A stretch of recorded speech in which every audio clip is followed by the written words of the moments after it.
जल साहब, एक और अटैक किया है और ये अटैक यूक्रेन नहीं कर सकता अकेले ऑन इट्स ओन।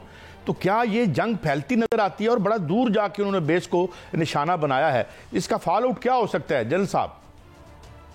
जी, मेरे ख्याल में जी ये है कि जो प्रेसिडेंट ट्रंप है उनकी भरपूर कोशिश ये है इस वक्त कि यूक्रेन और रशिया के दरमियान जो वॉर है स्टॉप हो। जो मेरी पर्सनल राय है, जैसे मैंने पढ़ा है, देखा है, सुना है, मैं रशिया भी जाता रहा हूँ, उनसे भी मिला हूँ, उनके स्कॉलर्स को मिला हूँ, जो यूक्रेन के लोग हैं उनको भी सुनता रहता हूँ, यहाँ पे यूक्रेन के जो एम्बेसी है उनसे भी मिलता रहता हूँ। बात यह है कि दोनों तरफ शायद ये ख्वाहिश कहीं ना कहीं मौजूद ज़रूर है कि जंग बंद हो जाए। अभी कौन लोग हैं जो इस जंग को बढ़ाना चाहते हैं या बंद नहीं करना चाहते, ये बड़ी इंपॉर्टेंट चीज़ है देखने की। और मेरे ख्याल में वो कंट्रीज़ जो इस वक्त यूक्रेन को उकसा रही हैं, लॉन्ग रेंज के मिज़ाइल दे रही हैं या ऐसी टेक्नोलॉजी दे रही हैं कि वो जंग बंद ना करें, तो ये वो कंट्रीज़ हैं जिनके फेवर में है कि यूक्रेन और रशिया की जंग होती रहे। फ़ायदा क्या होगा? मेरे ख्याल में फ़ायदा जो है वो किसी को भी कोई नहीं है। यूक्रेन तबाह हो रहा है, लोग यूक्रेन के मर रहे हैं, पैसा यूक्रेन का लग रहा है, यूरोप पूरा जो है वो अंडर थ्रेट है। अगर एनवायरमेंटल पॉल्यूशन होगी तो यूरोप में होगी, दूसरी तरफ से रशिया जो है उसका पैसा लग रहा है, उसके लोग मर रहे हैं। तो मेरे ख्याल में ये किसी के भी फेवर में नहीं है, जो मुझे समझ आती है। और इस जंग में मेरा ख्याल है, लेकिन सर जो जिस तरह का हमला किया गया है, जिस अंदाज से हमला किया गया है, वो लगता नहीं है कि यूक्रेन ने किया है या यूक्रेन की वो मनसूबाबंदी थी। 117 जो है वो ड्रोन्स हमले किए गए और वहां पर 40 से ज़ायद जो है वो जहाज उनके तबाह कर दिए गए। जिन मुल्कों ने भी ये असला दिया है, जिनने भी लॉन्ग रेंज उनको जो है वेपन दिए हैं, इससे पहले भी पुतिन साहब पर हमला हुआ था। तो क्या पुतिन उनका बदला नहीं लेगा उन मुल्कों से, या जिन पर उनको शक है कि वहां से ये आ रहा है, तो उसके बदले में ये जंग तो बढ़ सकती है?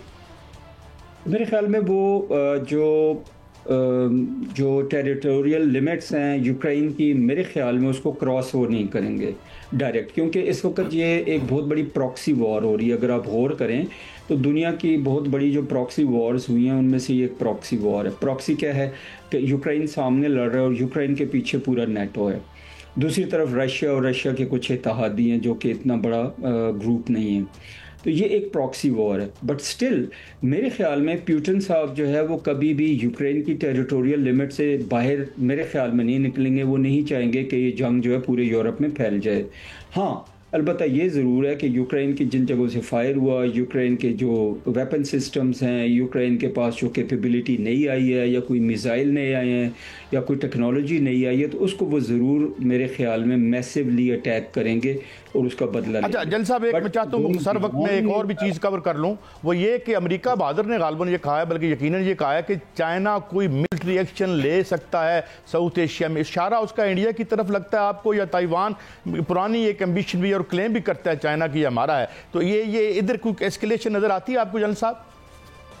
नहीं जी, मैं जी चाइना को जितना मैंने पढ़ा है, समझा है जी, मेरी पीएचडी भी CPAC पे है, चाइना को मैंने बहुत पढ़ा है। Chinese nation as a whole जो बहुत पेशेंट, बहुत क्वाइट नेशन है और एग्रेसिवनेस उनमें एज अ पॉलिसी नहीं है।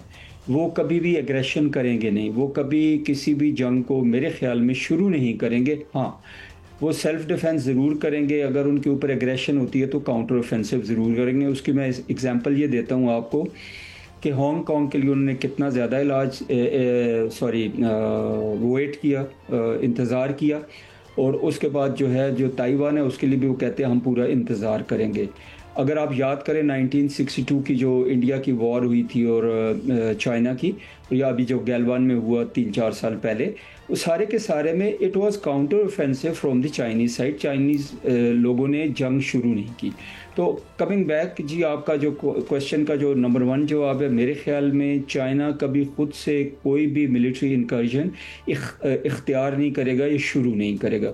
ताइवान के ऊपर भी वो हौसले से बैठे रहेंगे जब तक कोई उनको प्रोवोक नहीं करता फिज़िकल अटैक के साथ या physical occupation of the Taiwan के साथ। जब उनको लग जाता है कि कोई और फोर्सेस आ गई हैं तो फिर शायद वो रिटेलिएट करें। हाँ, एक चीज़ ज़रूर है कि चाइना जो है पिछले कुछ अरसे से असर्टिव ज़रूर हुआ है। अगर आप देखें तो साउथ चाइना सी जो है वहाँ पे टेरिटोरियल क्लेम्स है बहुत सारी कंट्रीज़ के। अगर आप देखें टाइनी आइलैंड है, छोटे छोटे आइलैंड हैं, हर आइलैंड जो होता है उसकी टेरिटोरियल वाटर्स होते हैं, इकोनॉमिक जोन होता है, बाकी चीज़ें होती हैं, तो वो एक दूसरे के साथ ओवरलैप बहुत कर रहे हैं। तो जब ओवरलैप करते हैं तो उनके टेरिटोरियल। अच्छा जनरल साहब, एक पाकिस्तान के हवाले से एक और सवाल तशना ना रह जाए। आज हम देख रहे हैं कि उनके थिंक टैंक्स बड़े वोकल हैं, खुल के कह रहे हैं अगर पाकिस्तान का पानी बंद किया तो वो जो है किसी हद तक भी जा सकते हैं। ये पॉलिसी में एक शिफ्ट है, चाइना ज्यादा वोकल हो गया अपने और पाकिस्तान के रिलेशंस के ज़िमन में। Exactly, very rightly said. मैं इसी तरफ आ रहा था, जो बात मैं कर रहा था कंटिन्यूइंग, कि चाइना ने कुछ अरसे से असर्टिवनेस दिखानी शुरू की है। पहले चाइना बिल्कुल क्वाइट होता था, अभी उन्होंने ये है कि जहाँ पे उनके इंटरेस्ट जो हैं हार्म होते हैं वहाँ पे वो असर्टिव होना शुरू हो गए हैं। अभी जब पाकिस्तान की बात आई है, पानी की बात आई है, पाकिस्तान की टेरिटोरियल इंटेग्रिटी की बात आई है, तो उन्होंने बहुत असर्टिवली ये कहा है कि कभी इन पाकिस्तान को तनहा ना समझिए। If I am not wrong तो आपका इशारा विक्टर गाओ साहब की तरफ होगा। विक्टर गाओ साहब जो हैं वो बहुत बड़े उनके थिंकर भी हैं, उनके एनालिस्ट भी हैं, उनके एकेडमिशियन भी हैं, और ये डेंग ज़ाओपिंग जो है उनके साथ भी रहे हैं। तो उन्होंने जो कुछ कहा है, आई एम श्योर कि उनके कहने में स्टेट की ज़बान भी शामिल है, कि स्टेट ऑफ चाइना जो है वो ये समझती है कि उन्होंने पाकिस्तान के साथ खड़े होना है, और अगर कोई ऐसा वक्त आता है जब पाकिस्तान की टेरिटोरियल इंटेग्रिटी को कोई थ्रेट है, या जैसे पाकिस्तान का पानी फुली रोकने की कोशिश की जाती है, तो विक्टर गाओ ने एक लफ्ज़ बोला था, अगर आपको याद हो, कि उन्हें वो नहीं करना चाहिए जो अपने लिए पसंद नहीं करेंगे। तो उनका सारा पानी जो है वो चाइना की तरफ से आता है, और चाइना में जो पानी रोकने की कैपेबिलिटी है इंडिया से कहीं ज़्यादा है।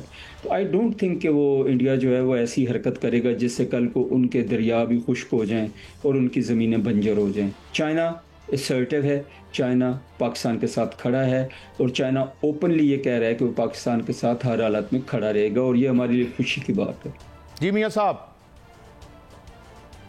जनरल साहब, एक तो बात यह है कि भारत जो है वो बिल्कुल तनहा हो गया है पूरी दुनिया में, उसके साथ कोई भी मुल्क इस वक्त खड़ा नहीं है। कनाडा में भी G7 का जो इजलास होना था वहाँ पर अब मोदी जी को दावत नहीं दी गई है, और पाकिस्तान ने सफारती महाज पर भी मैदान मार लिया है। दूसरी जानब जो भारतीय जनरल जो कह रहे हैं कि पाकिस्तान ने हमारे तैयारे तबाह किया, और हमारी जो एयरफोर्स है वो 3 दिन ग्राउंडेड रही, यानी कि वो तैयारे उड़े ही नहीं, 3 दिन उनके तैयारे बिल्कुल ग्राउंड पर रहे। जी, मैं यहाँ पे अप्रिशिएट करूँगा मियाँ साहब आपको, काजी साहब को, बाकी जितना हमारा मीडिया है, सोशल मीडिया, अल्हम्दुलिल्लाह सब ने सच बोला। जो बात असल ये है कि झूठ के पाँव नहीं होते, और इस वक्त उनको जो हजीमत उठानी पड़ रही है, एम्बेरसमेंट डिप्लोमेटिक है, उसमें सबसे बड़ी बात यह है कि उन्होंने इब्तदा से ही झूठ का सहारा लिया और झूठ पे झूठ बोलते गए। लेकिन आजकल के ज़माने में, टेक्नोलॉजी के ज़माने में, झूठ जो है उसको छुपाना बेहद मुश्किल है। तो उन्होंने जो आपने कहा कि उनके जनरल्स जो हैं अभी वो भी कन्फेस कर रहे हैं, उनके कांग्रेस के लीडर्स हैं वो कह रहे हैं जी इसके ऊपर इंक्वायरी बिठा दो, कि ये ऐसी चीज़ है कि जिसको छुपा नहीं सकते थे कि उनके 6 तैयारे जो हैं पाकिस्तान फ़ज़ाइया ने अल्हम्दुलिल्लाह गिराए हैं। तो ये रोज़े रोशन की तरह अयां है और डॉक्यूमेंटेड है।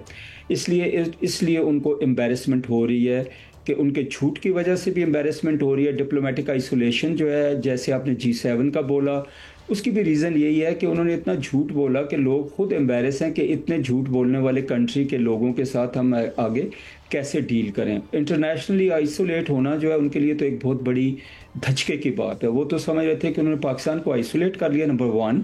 नंबर 2, उनकी जो रेलेवेंस है with United states in containment of China, के उसकी वजह से वो तो कभी भी तनहा नहीं होंगे।